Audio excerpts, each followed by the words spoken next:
The Hog Sty is brought to you by TicketClub.com, your one-stop shop for live events nationwide. Whether you're looking for game, theater, or live performance tickets, don't sweat it. TicketClub.com has you covered. So make sure you're going there for all your live entertainment needs, and make sure you're clicking over to them from the banner at the top of thehogsty.com.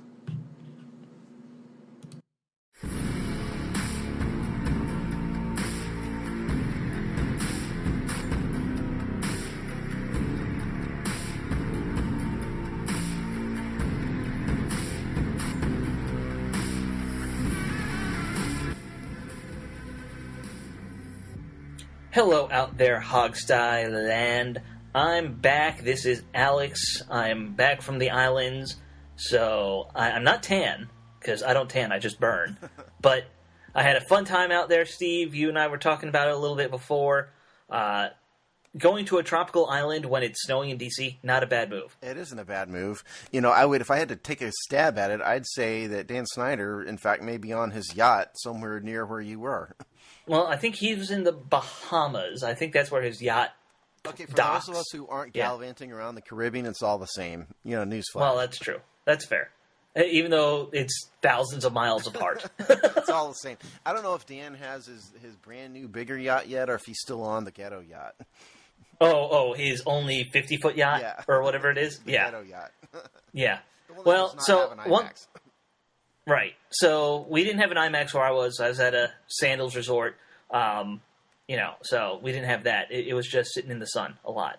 Oh, and before I forget, up front, let's say this. I didn't mean to cut you off, but you guys who follow us on the website and on Twitter and whatnot may have noticed, but we have entered into a new partnership on the Hog Sty. Yeah, I'm excited by this. We've now become a real network. We just, for those of you who wonder why we're called the Hog Sty Network, it's just because Alex felt like putting the word network in more than anything else. Well, we had 3 shows at one point, and that's when I did it. Yeah, so we weren't really a real network, but now we are a real network because we have, joining us on the Hog Sty Network, the new show by Rick Snyder from the Washington Post and his co-host Matt Cones, the Seasons of Discontent podcast, which formerly was the Burgundy and Gold Hour, which they have changed and rebranded and whatnot. So we're really excited to have them join us. They're going to have a new page on our site. That's their page. Their show is going to be weekly, and we're going to have a bunch of cross-promotion and whatnot, guests going back and forth. But we're very excited to have them. I'm very excited about this. I'll be honest, I, for the life of me, don't know why Rick is like, hey, I'll come and do a show on your guys' website. We're awesome, that's why. Right, I guess so. I guess we're way more awesome than I think we are. Ours is not a question why. Yes, fair enough. So please check him out. Yeah, check him out. We're going to have him on a lot more now. I think we'll slip onto his show every once in a while. It's going to be fun. Yeah, absolutely. That's the plan. Yeah. So anyway, so the yacht thing, all my point was here, so if I had to guess, I'd say that's where Dan Snyder is right now. You probably should have knocked on his door and said hello, because he can't stay Yachts don't have doors. You have to say ahoy or something. He stays on the yacht all the time, though? I would get bored on a yacht. What do you do on a yacht for a week at a time? The same thing you do on the beach. You just sit there and get sun and drink. I guess I'm too much of a workaholic or something to ever want to do that. Yeah. No, you would have had a miserable time. I was telling you I had a butler when I was at Sandals, and we both agree. I have no idea what to do with a butler. I've never had a butler in my life, and I won't. No, and this is probably the only time I've ever had a butler and ever will have a butler. It's very awkward. You know who can have butlers, though, if they wanted, are NFL players. Yes, NFL players and Dan Snyder. Dan Snyder probably has a butler. I can almost guarantee you Dan has a butler. It's probably just an ego boost, if nothing else. How do we not talk about Dan Snyder's butler enough as a fan base? We need to interview Dan Snyder's butler. We need to get him on this show. I think that'd be great. That would be a great little get. Even if it might be a fake butler, but we still want to do it. Okay. And then and then we'll never hear from the Redskins ever again. And so write this idea down somewhere after training camp. Okay, well, let's get into actual Redskins stuff. There was one story from last week that we wanted to cover that you guys didn't hit up with Mark Bullock, and that was the Maryland Stadium news that came out. The gist of this story is we found out that the deal that Governor Larry Hogan was putting together to move the Redskins to Oxen Cove was basically dead. They didn't release a whole bunch of details as to why the governor decided he didn't want to pursue it any longer. It sounds like there was an issue with getting the land, which is federal land, from the federal government to do this deal. I think part of it, at least, was... That was part of it. Yeah. It's also supposedly tied in with people are now rebidding on Amazon, since New York's no longer doing Amazon, and Maryland wants it over there. Like, that's another little thing that I've heard. It's funny, because when I wrote my missive on stadiums, mm-hmm. like, last year, I think, at least a year ago. Right. And that's a really detailed thing, and I spent a lot of time on it.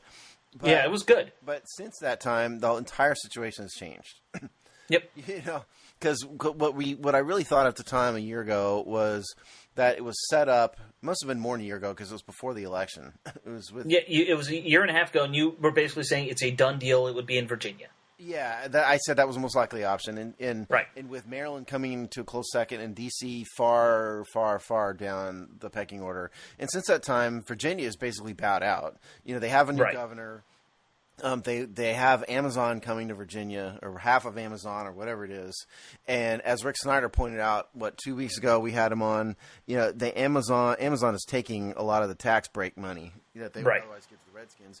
So then we thought at the time, just 2 weeks ago, when Rick was on, that Maryland seemed like the number one option. Right. This plan that they had of putting it right by the new casino and, you know, right off the highway, it made a lot of sense. Yeah. It really did make a lot of sense. And now that Maryland is out of it, and this may be a negotiating tactic, but let's take them at their word for now, that they're out, what does that really leave us? It leaves us with the RFK Stadium site, which is owned by the federal government, which did not get slipped into the appropriations bills, which really passed anyway. That part fell through. Yeah. And so now we're kind of left with nothing. Yeah. It's basically RFK or question mark. And RFK is a question mark in and of itself. Yeah, one thing that it's starting to get banted about, and I don't think it's as crazy, is what if the team can't get anything? Well, do they start looking at other cities? Yeah, see, the other thing is that could they use the FedEx site again? Now... Right, well, there's that too, yes. Well, it's complicated, though. Yeah, I know. See, there is Dan Snyder, or the company controlled by Dan Snyder, does own FedEx Field. Now, when Rick was on our show 3 weeks ago, he said, well, it reverts back to PG County. And at the time, that kind of threw me because I quite frankly didn't think he's right. And what he's really talking about is, and Liz Clark brought this up on Twitter, and I remember this when I was involved with this in the beginning, there is an agreement between Prince George's County and the Redskins that basically says the Redskins are going to stay there for... you know, X number of years in return for a bunch of tax breaks, and there's a bunch of other things. Right. Like they gave a suite to Prince George's County. The ticket waiting list gave priority to PG County residents. It's what happens in all these deals. Yeah. That was there. And then there's very clearly a lease between the owner of the stadium and the Redskins also, because you need that for financing.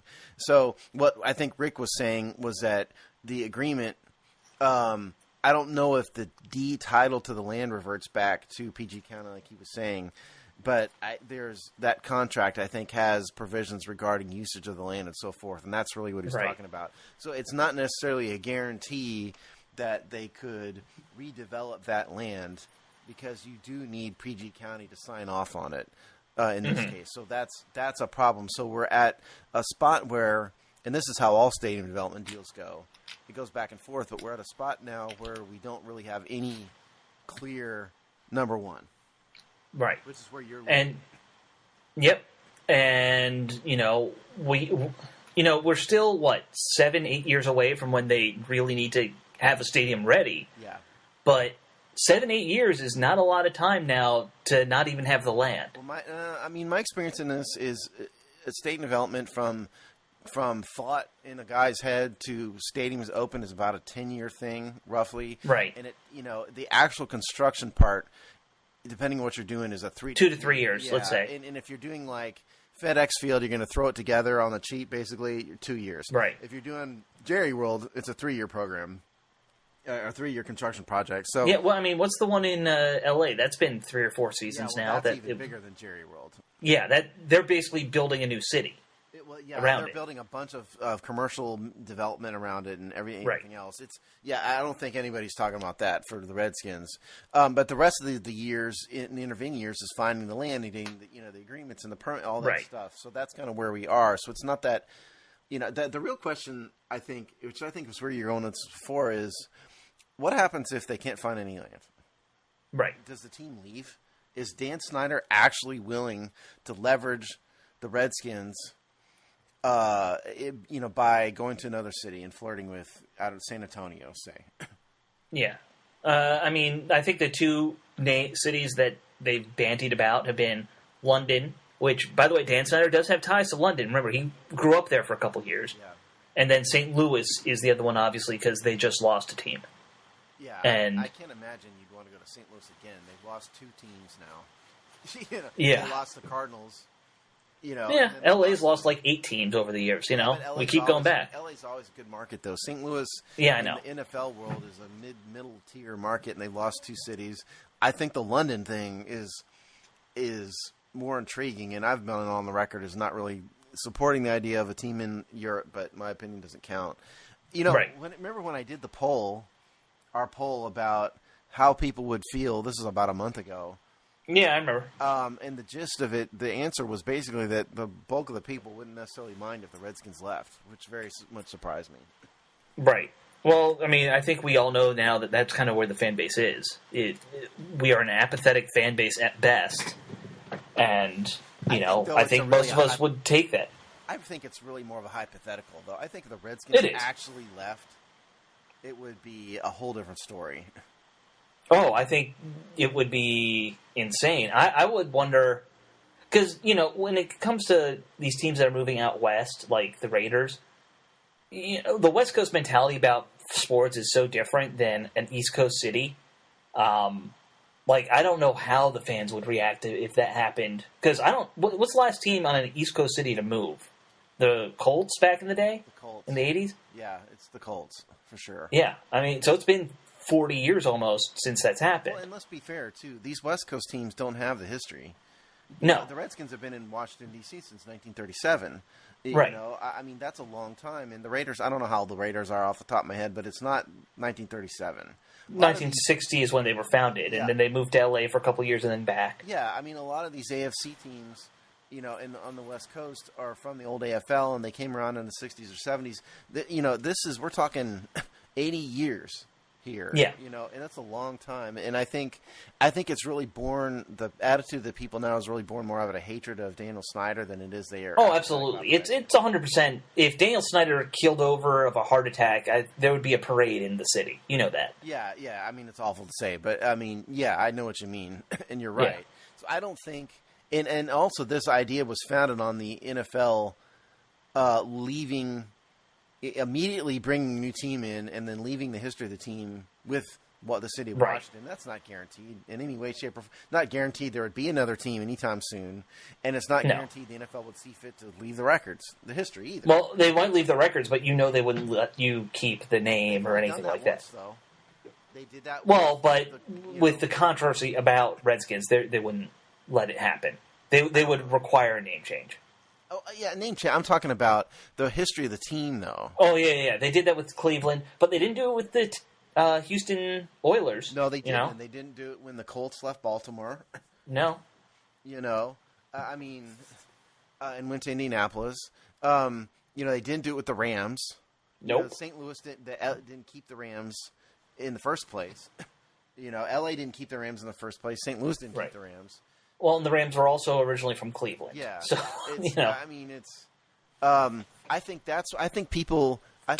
what's snaring in people's head is that we lose a team, it moves to London, it becomes the London Monarchs or something, and then the very next year we've got a new Redskins with new ownership, new everything. That's just not going to happen. That's not right. I think best case you'd be maybe talking 10 years, you'd get a team back in that scenario, but it would take a decade. Because the NFL is not going to expand to 34 teams or, really, logically, the next number would be 40 based off of how they're designed. They just don't have they're not ready for that. That's a lot of teams. I think if you have an expansion franchise, it's going to Europe. Yeah. Right now, yes. Yeah. So I don't think it's really realistic to think that, in a year or even 2 or even 3, you're just going to have a new franchise. So I really think it would be the city of Washington losing the team forever, for not forever, but for many years. And I don't think people want that, no matter how much they hate Dan Snyder. No, probably not. But I think it is an interesting, where are their options? They don't have any great options to build a stadium because there's just not anywhere in the area where there's a lot of privately held land that seems to be interested in doing a deal. This is what Jack Kent Cooke faced 20 years ago. Yeah, and by the way, Jack Kent Cooke was beloved and couldn't do it. Yeah. Tom Lavero wrote an article in the Times all about that just recently, how Jack, everyone wanted to do business with him, and he couldn't get it done. It's because at the end of the day, I mean, in my experience of stadium development is that everybody wants a new stadium until it goes in your backyard, and then nobody wants it. Right. That's the thing, and that's when I was tangentially involved in the Redskins stadium development stuff. That was one of the huge issues, was exactly that. These neighborhoods just did not want it. They didn't want FedEx where it was. The people around FedEx didn't want it near there. Mm-hmm. Jack Kent Cooke wanted it in Virginia, in Alexandria originally, remember? Yeah, in right by Clarendon, which is, by the way, he wanted it almost right where Google or Amazon's putting their headquarters now. Really? Yeah. They're going on the other side of Crystal City, but it's, same neighborhood. And who complained? The people of Alexandria didn't want a stadium in the middle of their city. I mean, and I understand that. So we're facing that again. There's going to be land somewhere. It's not an impossible task. I mean, I can't I think off the top of my head, the answer is to keep going farther out in Virginia, farther and farther out. I mean, Rick pointed out that a lot of the land that was free out near Ashburn got gobbled up and bought. Rick said that on our show 2 weeks ago. Yeah. But if they just keep going farther out, they're going to find something. That may be the answer, is you just go way out. I mean, at that point, though, you're no longer in the D.C. area at all, and you just got to accept that. Yeah, there's a limit for sure. But I just don't know where in the city of D.C. you can put a stadium except for the RFK Stadium site. Well, I mean, there's other places, but it's the same issue where it's federal property. Poplar Point, across the river from Nats Park, there's plenty of space for it. One site I've often mentioned that no one really thinks about, it's owned by the gas company or electric company, Pepco. They just tore down an old coal-fired power plant right along the river just north of RFK, and now it's just this big vacant lot that's technically about the size of RFK Stadium. So, that probably has a ton of environmental problems. Well, yeah, but they're already there. It's not putting the stadium's not going to make anything worse. No, but I mean, if you're talking about real estate development, people don't want to buy property with tons of environmental problems. No, I understand that. I'm just telling you. So it's not an impossible. It may look impossible now. It's not an impossible situation. I guess the real question for me is: does Dan Snyder? You give him another 2 years, say, and we're still in the same boat. Is he going to actually go flirt with another city at that point? When is the panic button in your mind as somebody who's worked on stadiums? If the real panic, it's got to get done. No kidding, seriously, about 5 to 6 years out. Okay, so if it's a 2028 deadline, because this deal expires in 27, so you're talking 2023, basically. 20, but maybe I'd say maybe 22. Okay, so 2 years from now, or 3 years from now. And if they still have no idea about any land, and there's still no contracts being negotiated, and still no financing set up, then it's a serious problem. Yeah. Okay, so if there's no, let's have everyone mark that on their calendars. If in 2022 the Redskins don't have a land deal, it's a problem. Yeah. They're moving to London. We'll just say London. Maybe Toronto. I mean, I would be more in favor of expanding into Canada than I would in Europe. I would too, but that's not what the NFL wants. Right. No, it's not. And the Canucks already have the CFL up there. Right. And hockey. You'd have to incorporate a hockey stick somehow into football to make them really love American football. Offensive linemen hockey sticks, and let them beat on the defensive line. I might actually enjoy that more. That might make football better. That's called the XFL. XFL. They'll give them all. You remember American Gladiators? There you go. Yeah. They'll give them the stick from that. Yeah, there you go. Because I thought with those in the military. Anybody who's been in the military in any length has used those things, and they're fun. It's kind of like a bow staff, right? I mean, that's the whole point. Yeah. Yeah, they're fun. Yeah. I've fake combat. I've done combat training with that thing. Sure. Sure, right. I can believe that. Yeah. I did that as a teenager just because I was a teenager and I was stupid. Just start hitting people with it. So that's the stadium deal. Yeah, so that's what's going on with the stadium. People don't realize Steve and I probably talk more about stadium stuff off air than anything else. Probably. So, yeah.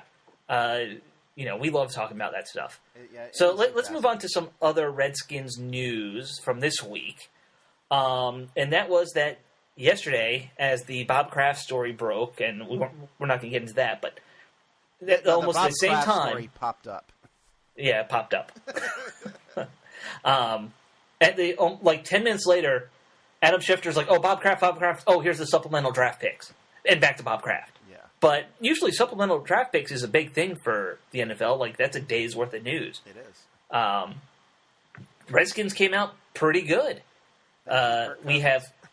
Thank you. Thanks to Kirk Cousins, yeah, we have the number 1 supplemental draft pick, which is number 96 overall. It's basically the end third of round. the third round, so it's basically it's between the third and fourth rounds.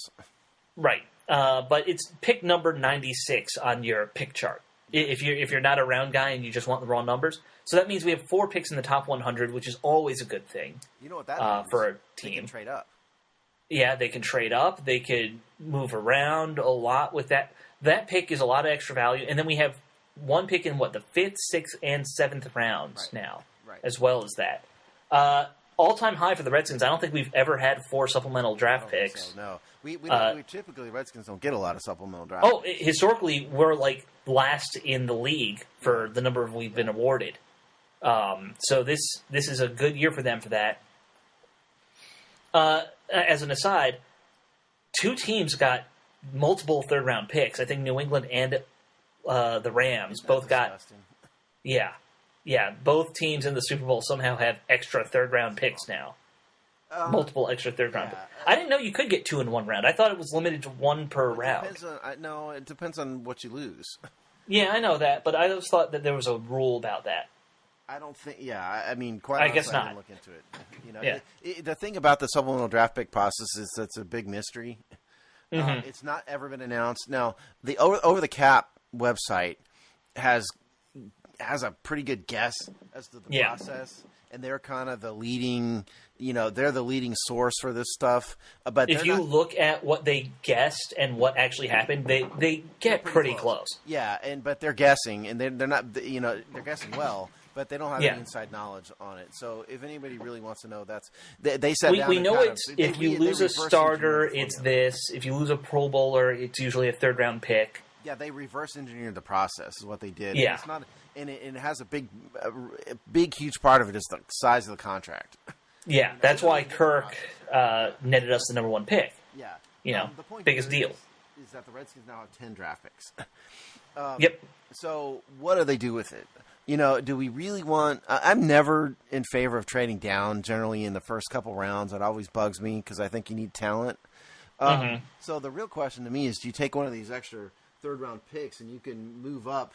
You can't move up much with just a third-round pick, into the first round, but you could move up. You could package something together and move up a couple spots. Yeah, you could move from 15 to 12 or 10. Yeah, exactly. It would take more than just the third-round pick.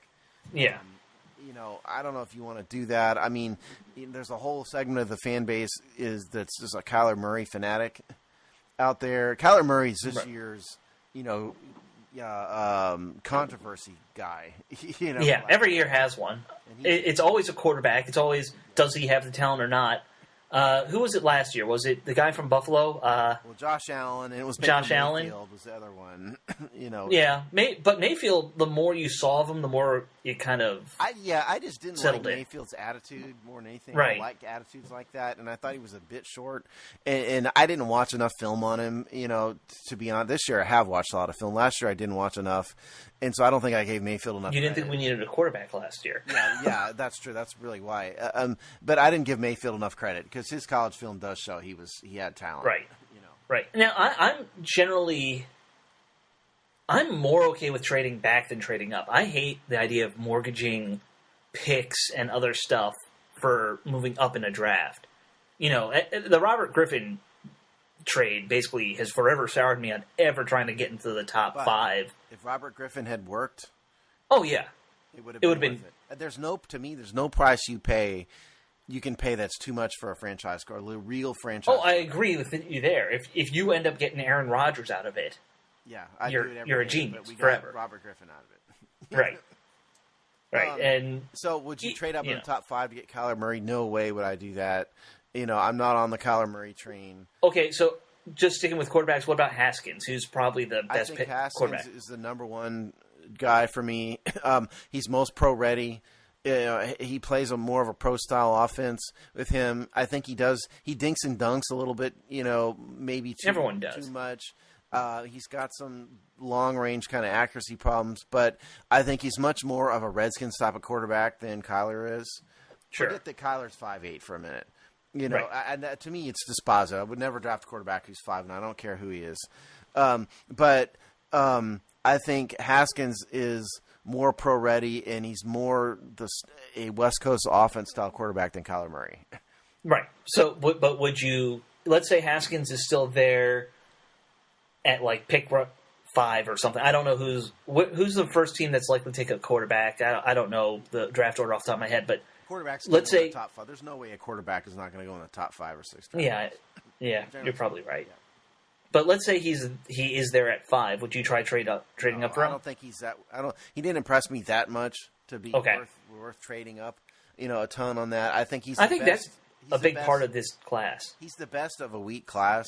I think if you put him in a stronger class, you'd say, okay, he's more pro ready. That's a positive. He's got a good arm, not a great arm. He's got some accuracy issues. He comes from a big time program, which is both good and bad. Both has good, bad to it. But I don't think he's on the level of some of these guys in years past. Yeah, and I'm with you there. I think everyone knows it's a weak class. I wouldn't trade up for any of these quarterbacks. I wouldn't trade up for any of them. You're exactly right. Maybe next year. Next year's going to be a better class. But I think with those 4 top 100 picks, you really can come away with 4 guys who should be starting this year. And maybe not getting a quarterback in the first round might be the smart move still. I mean, I know that, let's, hashtag fire Bruce Allen, all that stuff. I mean, I get it. And, and I think he needs to go too. But the fact of the matter is, from a draft perspective, in the top of the drafts, he hadn't been that bad. He's also been going with pretty safe moves in the first round. What's wrong with that, though? No, I don't. I'm not saying there is. Rounder. I mean, you want to gamble on Kyler Murray and say he's going to change the NFL, and he's this electric guy. And well, you know what? Then you got to have a guy who's 5'9" on a 3-step drop. How's that going to work out for you? Who throws off his back foot because he's short, and when he's in the pocket, that causes him to throw off his back foot, and that's why he can be inaccurate in the mid-range. And he also played in a college system where he was in shotgun all the time because that's what they do. Yeah, and so I think Kyler has to go to a team that wants to rebuild their entire offense around him to do what he does best, which is get on the move, roll out. Mm-hmm. Basically, he needs to be in Seattle. That's what he needs to be in. And the Redskins aren't going to do that. That Jay Gruden is not going to retool his entire offense in year 6. No, not at this point. No. That's why more than anything, I mean, his height, but more than anything, I don't think Kyler Murray fits into what Jay Gruden wants to do with the Washington Redskins. So I agree. And, we've all heard the Redskins are mostly interested in Jones from Duke. I think Jones... his completion percentage at Duke is only a hair under 60%, 59.6, I think it was. Yeah. But the thing about it is, if you watch him, his receivers are god-awful terrible. Horrible receivers. They drop balls on him constantly. Duke's never been a good football team. They're a basketball team. Yeah, and his offensive line is terrible. I think Jones does a lot of things pretty well. He didn't wow me in any one particular skill set. But... I think for what Jay does, I think it would work for him. He's not – I don't think he's going to ever be John Elway, but I think his numbers and his record is brought down by the fact that he's playing at Duke. He very much is a Jay Gruden, Doug Williams type quarterback. Drop back, good deep ball. No, I absolutely would not trade up for him. No. Again, I think we agree. You're not trading up for anybody. No. You and I aren't. The Redskins might, because and whatever we think the smart decision is, they will not make it. That's true. Yeah, that's true. But and I don't even think Jones is a top of the. I don't think he's a number 15 worthy pick either. I don't. I think he might go there because it's the NFL, but. Yeah, I mean, I don't think he's worth that, though. And the question to me, here's the scenario, really. We have this extra third-round pick. If he's available at, like, the end of the first round, or, like, the top of the second, then do you trade up a few spots to grab him by getting rid of the third-round compensatory pick? That's more... That's probably more worthwhile. Yeah, right. Yeah, I'd be okay with that. If somebody falls into the second round, one of those top 3-4 quarterbacks, sure. I but don't think it needs to be Drew Lock. No. To me, Drew Lock is a guy who is this year's Josh Allen. Yeah. Big arm, but accuracy issues. Oh, my God, his arm is just – he's got an unbelievable arm. His arm is just, a gift from God. But this dude is highly inaccurate. I told Bullock on last week's show that he reminds me of Donovan McNabb, and not by his play style, but Donovan was a guy who would – make an amazing throw, and then you throw two in the dirt. And he could throw. Donovan McNabb, he was successful in an offense where it was either throw it 60 yards downfield or throw a screen pass because that's all he could do. And half of those screen passes would be in the dirt. Yeah, and that's what Drew Lock does. And so I think Drew is not a guy who I would spend a first-round pick on because he's too inconsistent, and you get too enamored. The people who like him get enamored by his arm, and I understand that, but I don't think he's nearly consistent enough to be worth a first-round pick. So I would pick Jones over Locke for that reason. Not to mention his footwork. It might be some of the worst I've seen from a prospect. I've seen the footwork issue, and you're seeing it, that means it's really bad because we're not experts in quarterbacks. Right. Right. When you literally look like a guy standing on a street corner and you're supposed to be dropping back, that's one of the first things I noticed about him. His footwork's terrible. And again, I'm no expert at it. So I don't think so. So to me, Haskins, if he's at 15, grab him. If Daniel Jones is available at like top of the first, bottom of the second, maybe you ought to consider moving up to grab him. I don't think Jones is going to be available at 15 in the second. Probably. No, I the way the NFL is, he might not be there at 15 in the first. Maybe not. The way they're going. Yeah. That's the way it always goes with quarterbacks. Guys get drafted way too high. There aren't as many teams that need quarterbacks though this year. That's true. And with the free agents coming out, there's going to be less. Nick Foles will fill one spot. Teddy Bridgewater will fill a spot. Yeah. That's two more teams that don't need a quarterback right away. Right. So now, so the first round here, Arizona Cardinals. Let's just go. Now there have been rumors that they might. I think that's go for Kyler Murray. I think that's just craziness. I don't think that's the Cardinals. The Cardinals may be spreading that rumor, but it's not because they really are going to draft Kyler Murray. No, I think they're doing it to maybe get somebody to trade with them. Yeah, I mean, guys, they drafted Josh Rosen last year, and was he great? No, but he was very pro-ready in college, and he'll get better. It might be one of the dumbest ideas I've ever heard. Yeah, it's ridiculous. That's not going to happen. So the San Francisco 49ers are next. They've got Jimmy Garoppolo. Yeah, no. The Jets just drafted Sam Darnold. No. The Oakland Raiders, they're a total wild card. I could see them drafting a quarterback. They do have David Carr, Derek Carr, rather, but it's John Gruden. He's been, like, all over the place. So maybe. Tampa Bay Buccaneers, they've got Jameis Winston in his last year. If they want to give up on him, probably. Which they might. Yeah. So maybe. New York Giants would be morons for not drafting a quarterback. They have to draft a quarterback. So there's one. Yeah. Jacksonville, they've got Blake Bortles, who's barely a quarterback. So, yeah, maybe him. Detroit Lions, no, is 8. They're at 8. They've got Stafford. Buffalo Bills, no, they're married to Josh Allen, whether they like it or not. Denver Broncos just traded for Joe Flacco. So, no. Yeah, so that's one less. Yeah. Cincinnati Bengals, Andy Dalton, would they actually pull the trigger on it? And they have a new coach. I'd say it's unlikely, but... So right now, that's already 2 probablys, 1 and 2 maybes. Yeah. So. And then Green Bay, no. Miami Dolphins, yes. Yes. I mean, they're going to get rid of Tannehill. Atlanta Falcons, no, with Matt Ryan. So how many is that? Did you count? I count 5 potentially, definitely 2. Okay. And so the definitely 2, Dwayne Haskins is for sure going to be one of those. And as much as I don't like Kyler Murray, all it takes is one, and somebody's going to draft him.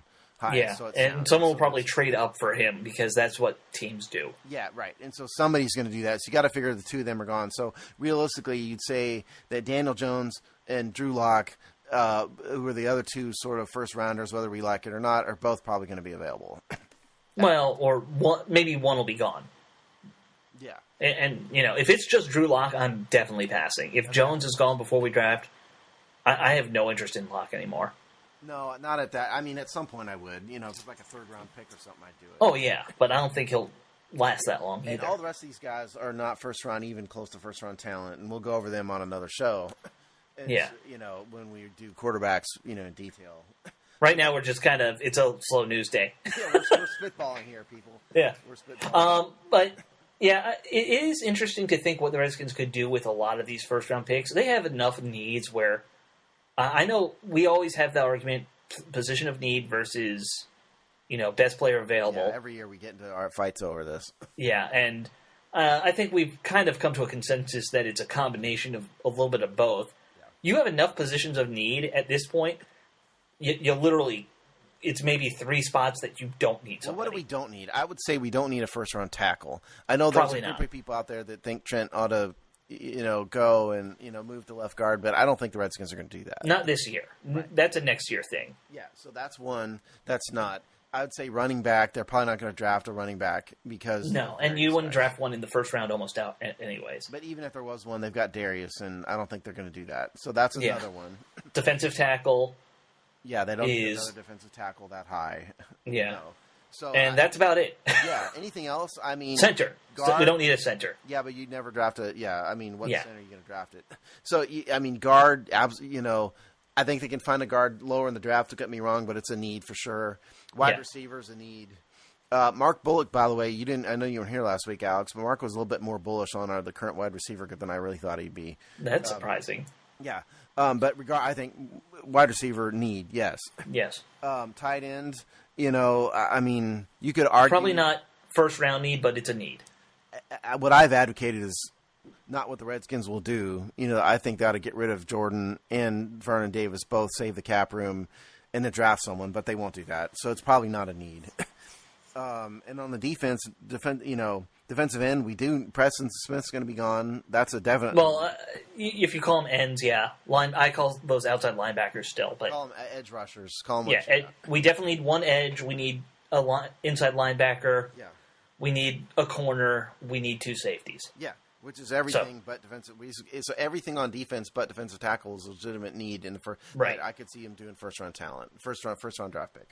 So yeah, and now this is a deep draft for ends, or edge guys. So maybe you can hold off on that till round 2 or 3. Which, on the other hand, though, I mean, if someone like you wrote Alex wrote a good write up on defensive ends and edge rushers available in the draft, so go read it on the website. But a guy like Ja'Kai Polite, Montez Sweat, somebody like that, if Josh Allen, the end, not the quarterback, Josh Allen happened to drop to 15, I would run to the podium and grab that dude. Oh, absolutely. But if you look at most mock boards, Allen and Nick Bosa, who are both edge rusher types, they're both 1 and 3.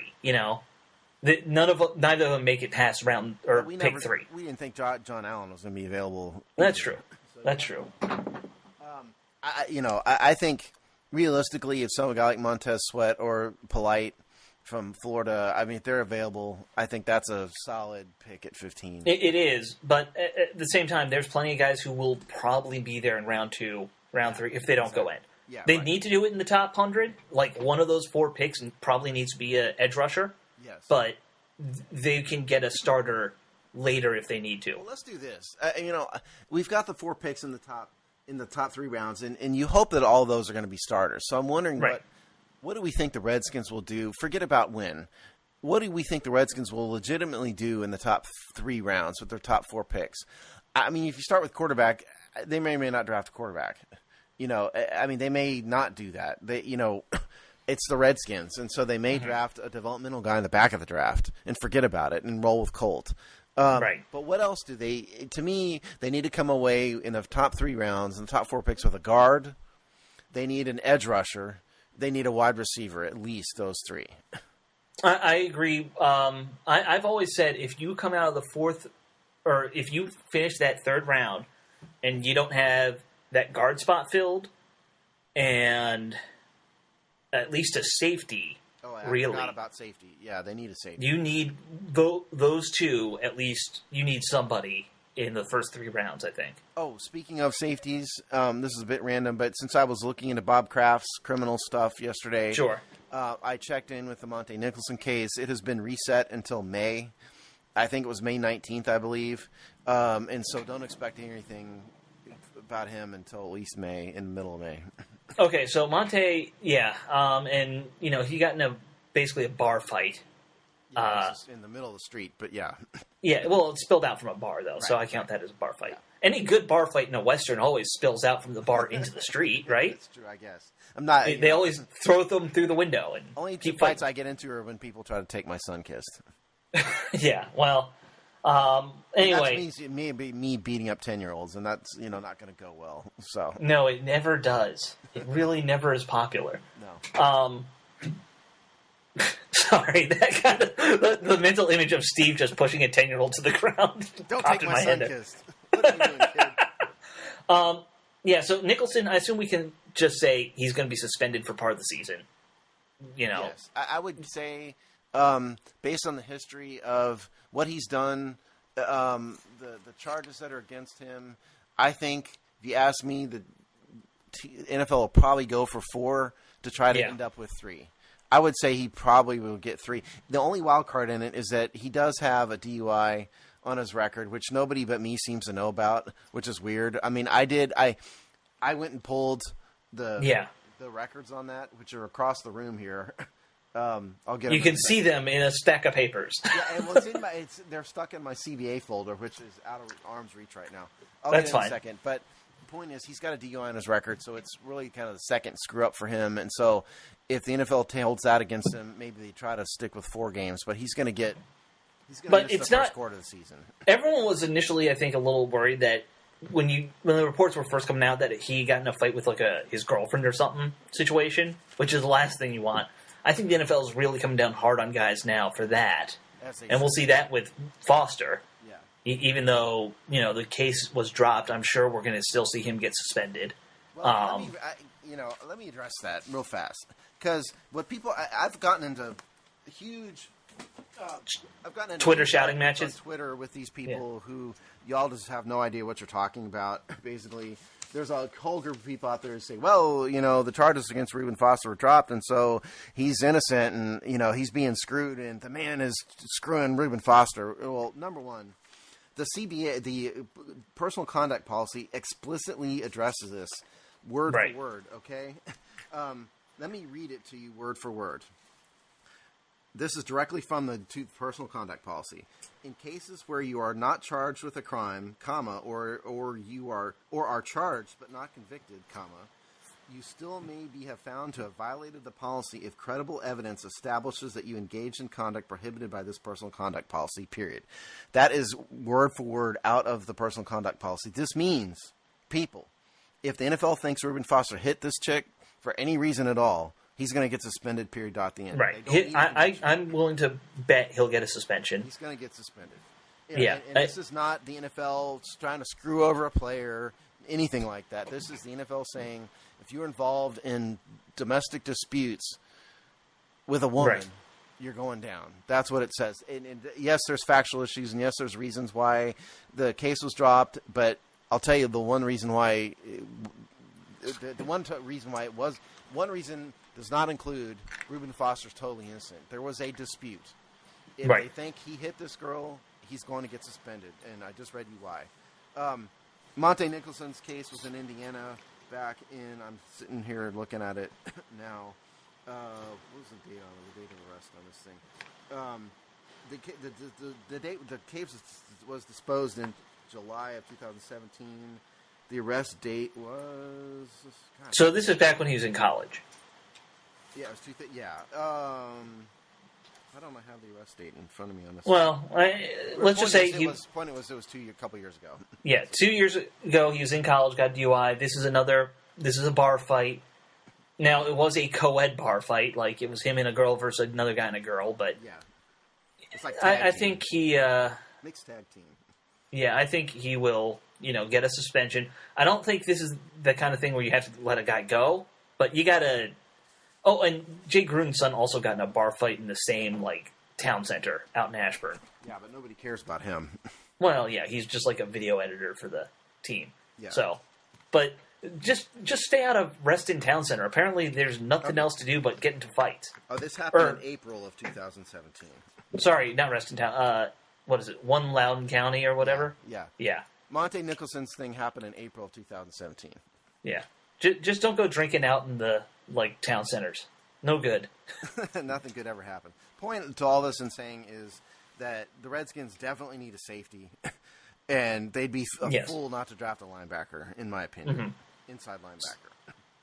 Well, okay, so, we've talked a lot about the draft here, but one of the things we did want to talk about, and safety is a good transition point, was some of the possible free agents coming up. Because one of the big rumors this week is that basically the Giants and Landon Collins, those talks of him staying there have stalled to the point where he's cleaned out his locker and said goodbyes to everybody and, out of town. Yeah. Landon Collins, to me, is target number one for the Redskins. I don't know about you. Oh, yeah, definitely. I think if he actually makes it to free agency... And the fact that he cleaned his locker out doesn't mean he's going to make it to free agency. No, of course not. That may mean he wants to get to free agency. But yeah, I think you definitely grab him. Okay, I think he's...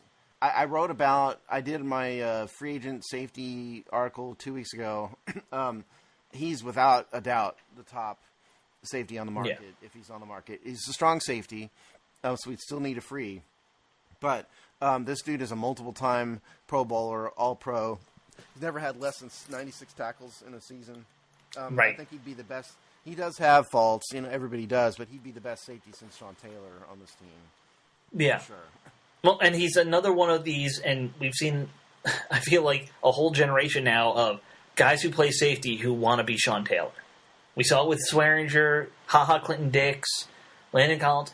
Every draft for about 6 years, the top three guys were all like, I want to be Sean Taylor. Now, some of that may be that they know they're coming to the Redskins, and so they're saying it. Well, maybe. But Sean seems to be one of these safeties that's idolized by young safeties, and for obvious reasons, He's like the James Dean of safeties. He died too young, and everyone wanted to emulate him. That's not a bad comparison. The James Dean of safeties, I like it. Yeah, that's a dated reference for anybody younger than me, by the way. I can't say I've ever seen the James Dean movie, but I understand what you're saying. Anyway, point Collins. I think if Collins actually makes it, they definitely ought to grab him. The Redskins have a limited amount of cap space. Okay, right. If you look, where I have it calculated out right now today is a little over $12 million. Without the rollover from 2018 coming into play. Right. And so the rollover is why nobody has exact number, because the rollover's dispute. I think the rollover's in a bit of a dispute, but go with a hair under $20 million. That's about what the Redskins are going to have. The number I see a lot is 17. Yeah, and the 17 came from the NFLPA, I believe, put out rollover cap, and that was about 5. That's lower than I had it. So I think the number is somewhere between 17 and 20. But if you want to be conservative about it, call it 17. That means you can sign a guy like Collins and say you have him structure it. He's given him a 5-year deal and structure it so his first-year cap hit is, $10 million-ish. Yeah, right. Yeah, $10 million-ish. You could do that. And it doesn't leave you room for any more big names. It's like that's it, and you're then signing bargain guys to fill the rest of the squad. But correct, unless somebody like Vernon Davis, say goodbye to Vernon. We like you, Vernon, but there's $4 million in savings. It's 5.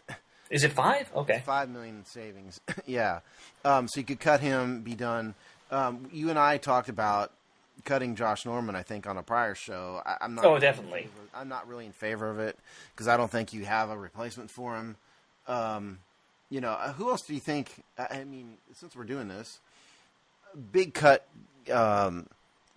targets. Vernon Davis, I think, is number one for both of us. To me, yeah, Vernon's up there. Norman's up there because of his salary. Anyone who's got a salary of $20 million, the guys who are all, you're always going to look at them first. Yeah. I'm not necessarily saying those are the right moves. You can't with Smith. We can cut Norman, and I just don't think we have. I wouldn't with Kerrigan, although I see there's that little contingent of fans who always want to get rid of Ryan Kerrigan for some reason. Yeah. I think the next one is Stacey McGee, personally. I mean, Stacey McGee's there. Is Sean Laval on a contract still? No, Sean Laval's free agent. Okay. I couldn't remember if he had a 1 year or 2 year. I mean, Stacey's savings. Stacey would be savings of $2.275 million. Yeah. That's a definite candidate, and I feel like there was one more name, and I can't. Zach Brown, Zach Brown, that's who I was thinking. Yes, thank you. And Mason Foster too, for that matter. Yeah, Zach. First of all, Zach's savings as a pre-June 1 cut would be $5.75 million. If you stretched it out and made it a post-June 1 cut, it becomes $7.25 million for this year, which would mean you have a rollover into 2020. And then Mason Foster savings pre-June 1 would be $2 million. Pre and post-June 1 both, $2 million. Yeah, so not huge savings, but you know what? If you don't think he's part of your future, it's better to have that money there and pay one or two cheap guys. See, the Zach Brown question I think is a little tougher to me because we've got Reuben Foster, and Reuben is a weak side linebacker. That's where you want him. And so that's Zach Brown's role. But the problem is Reuben's going to get suspended. Right. And so what do you do there? Do you roll the dice and just try to fill in with somebody like, I don't know. Clemens maybe, yeah. And just hope it goes well for the first, 4 to 6 weeks of the season. Right. Or do you keep Zach around and then cut him halfway through the season, or do you not cut Zach at all? Zach, it's a tricky one because he didn't have a good year, but that the physical talent is there. And, if it was all about what they do in like a combine setting, Zach's probably a more athletic player than Reuben Foster. And you weren't here last week, but Mark Bullock, our buddy Mark, thinks that Zach is our best current linebacker currently on the roster. I think from a raw physical talent, yeah, probably. I just don't think he's very good in coverage, and he's got kind of a weird bad attitude. This year we don't have anybody good in coverage. None of our linebackers are. Even Clemens, Clemens is probably the best because he's really a safety. He doesn't get enough playing time though. No, I love those kind of small linebackers. I would probably be starting him if I were the coach, but because that's the kind of player I like. I just think Reuben Foster is too much of a gamble right now to have to be able to get rid of Zach Brown. If you can't say 16 games for him, then it's a gamble. I get you. Okay, so you go through that. That's kind of it on defense that are big money guys. Suddenly you've got 30, 40 million of cap room if you were to make a lot of those moves. And obviously they're not going to make all those moves. And what's realistic? Stacey McGee is probably realistic. Yeah. One of the two linebackers may be realistic. Maybe like they thinking of a Sean Deanna Hamilton that they let Mason Foster go, for example. Maybe that's possible. I just don't think they're going to cut Josh Norman. I don't think the coaches dislike Josh as much as the fans do, and you truly don't have a replacement. You've got Quentin Dunbar, but then you bump Quentin Dunbar up to number 1, then who's the number 2? None of these guys are worthy to me. No. Well, and one of the things I always talk about is the window. And, Norman is part of that window for next season, basically. Yeah. And the window basically ends next year. Yeah. I just don't see them moving on from the blue chip guys we have on the roster until that window's officially closed next year. Yeah, I agree. And on offense, like we've already talked about Vernon Davis, I think I would cut Jordan Reed, but that's kind of like another Josh Norman. They're not going to cut Jordan, even though they probably should. And again, there's a blue chip window guy. I think he's basically done after next year. Yeah, contract-wise. So it would be a bold move, and that's just not who the Redskins are. No. Offensive line-wise, there's really nobody to cut on the offensive line. No. As a matter of fact, they need to sink more money into Brandon Scherf. At some point between now and there is the talk about them getting a long-term deal done with him, which could bring down his cap number next year. Yeah, because he's at like $15 million with the 1-year deal. Well, he's at $12.525 million right now. Okay, so $12 million. So talking about maybe if you signed him to a 5-year extension, like we're saying with the extension would kick in next year, though not this year. He's playing on $12.5 million this year. If they do a long-term deal, you don't think they could bring it down? It would be an extension.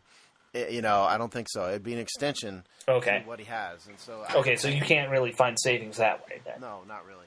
All right. And then that's the guard. And in the tackle group, we've already talked about Trent and Morgan Moses. I mean, Trent's a big salary.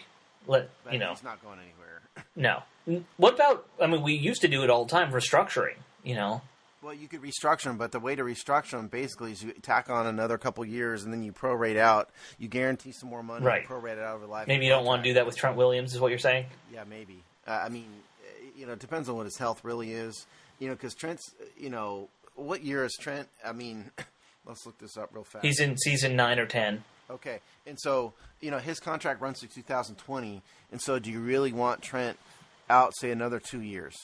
Right. At a big money. You might not. Yes, you could restructure him. Is that a wise idea?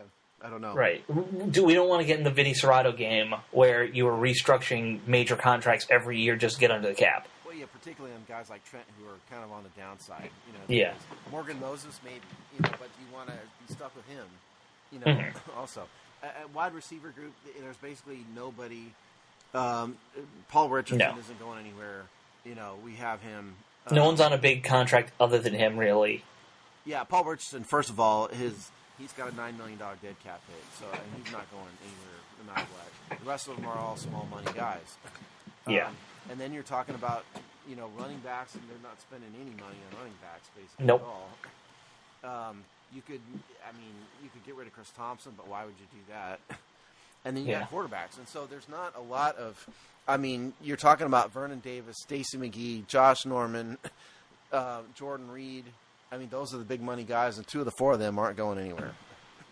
Yeah, it all comes down to the team. They don't want to blow it up this year. Right. They're basically going to wait one more year and try and see if they can make it work.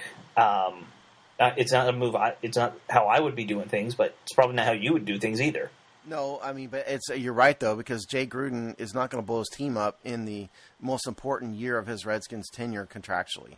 Yeah, and it's not just Jay, though. That's also Bruce and Doug, who but I think if this thing falls on its face next season, and it probably will, they're all going to be looking for jobs. I don't know if Bruce has got some magic powder that he sprinkles in Dan's coffee or something. Yeah, well, a 13-loss season might cure some magic powdered blues. Maybe. You got only hope. Yeah. But certainly Jay would be gone for sure. Yes. Yeah. He's the most likely candidate. And I don't know. Bruce Allen. We all hope he's gone, but it's just he's like a. You can't hold up that hope too much. He's a cockroach. He's going to survive. And Doug Williams. Okay, get rid of him. But I don't know how responsible he is for this mess. I like Doug, and the fans like Doug, and if the fans like Doug, the Redskins may keep him around just for that reason. But Doug hasn't really made he screwed up the Reuben Foster interview for sure. That he did, but I don't blame. He shouldn't have been speaking about it in the first place. It should have been Bruce Allen. So, but other than he hasn't made too many glaring mistakes yet. No, he hasn't. And part of the problem is you don't know who's making all the decisions at any point. And so who's the fall guy? The obvious fall guy is Jay Gruden. Yeah, well, and I think they're setting that up. And anybody who looks at how it's set up right now probably agrees. Yeah, exactly. And right or wrong, doesn't matter. And by the way, let's just say if Landon Collins is unlikely. Oh yeah, absolutely. The most likely option, they have to bring in a safety. They have to bring in 2 safeties, really. Right. And the most likely option is Ha. Right. Keeping him another year. Yeah, some of you don't want to hear it, but he's the second tier. The second group behind Collins is Ha, LaMarcus Joyner with the Rams. And I don't think he's going anywhere. No. Adrian Amos with the Bears is a possibility. He's going to get to free agency, but I would want Dix over Amos, if you ask me. And then Tyrann Mathieu, who interesting guy, but I think he likes the Texans, and with his personal issues, I think he needs stability, and I just don't think that. So I think, and then you're getting down into other guys like Adrian Phillips is another one, and some Kenny Vaccaro. Mark brought up the Trey Boston as a name. It's a possibility. So there's some. But there's not a lot. It's not a huge class. It's a decent class. Right. I think the second tier is decent. Dix, Joyner, LaMarcus Joyner in particular, are the next two guys. So they're decent. I just feel like, as he ran himself out of town, but Swearinger's the best safety we've had in a while, and now we don't have anything again. Yeah, I mean, his attitude had to go. I mean, I understand that. I'm not going to disagree with why they did it. It's just now you're kind of stuck in a situation where you need at least one really good safety. And talk about what they do. So people need to remember, Swearing DJ was the best safety, so he played free and strong both when he was here because the rest of them stunk. But he's really a strong safety, and so the idea of having HaHa, who is a true free safety, and DJ was really a good marriage. Right. Two legit starting guys on paper. Yeah. Collins and Dix would be great too because Landon Collins is a strong safety. So you have Dix out there to kind of be the rangy free safety guy, and then Collins, that would be a great mix. That would work really well. Again, it's unlikely. So I mean, the Redskins historically draft, and I can prove this. I wrote about this too about a year ago. But the Redskins draft a ton of DBs historically. Right. Other teams. Those 6 late picks we have, at least 2 of those will be secondary guys. It's just crazy how many DBs they draft. So they're going to draft a DB for sure, somebody, somewhere. And you'd have to think it's a safety. How can they not draft a safety? No, I mean, I could make an argument that corners a big need too. Both in the next month. Okay, fine, but the odds of that are not good. Right, you're not going into next season hoping Apke turns into a stud. Apke's got a long way to go, and he missed. I mean, I like him. He's got talent, but he's got a long way to go. Yeah, he's not. You don't want to see him on the field anything but special teams at this point. I don't think. Right. So. Yeah, that might be our second biggest need right now after quarterback. So. And that and guard. I mean, we don't have a starting guard. No. That's a huge safety and guard we have a starting quarterback, okay? You might not like him, but we have a guy who can fill the role in Colt McCoy. He can. I feel like this is the scene in Life of Brian on Monty Python where they're like, "What did the Romans do for us?" Well, they did this and this and okay. This is what do the Redskins needed? Well, they need this and And this is the exciting, obscure British comedy hour. Yeah, I don't know. Is Monty Python obscure at this point? At this point, I think it is. You have to be a certain age group to know Monty Python. I'm getting old. Damn it. All right, let's wrap this show up. We're at an hour. I want to thank our listeners for listening. You're going to have a lot of podcasts this week because there's going to be an It's Just Business this week that Steve had me hop on because they're missing Chris. There's going to be Rick's new show, which is called Seasons of Discontent. Seasons of Discontent. I always want to say season, and it's not season. It's basically Rick and Matt trolling the audience. Yes. Rick is great at it, though. Oh, he's so good at it. Yeah. He's such a...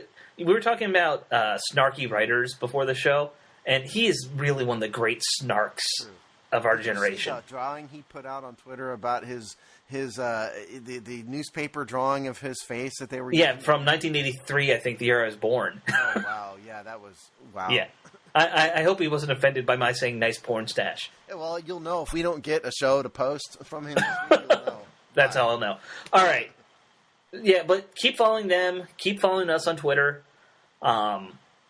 We have advertisers. Click on them on our website so that we can get some money. Please. Go do that. And the big thing next week coming up, by the way, is the Combine. Thank God. Is it Combine week already? The Combine is next Yay. week. Yeah, and so we will have a show that will review the Combine. And so that's good stuff. So be ready for that. We always love the Combine. Yeah, Combine is content. That's why we love it. Yeah. And stick with us for more Redskins content. Go to our blog and our website and read it. And with that, I'll give you guys back the rest of your week. Bye.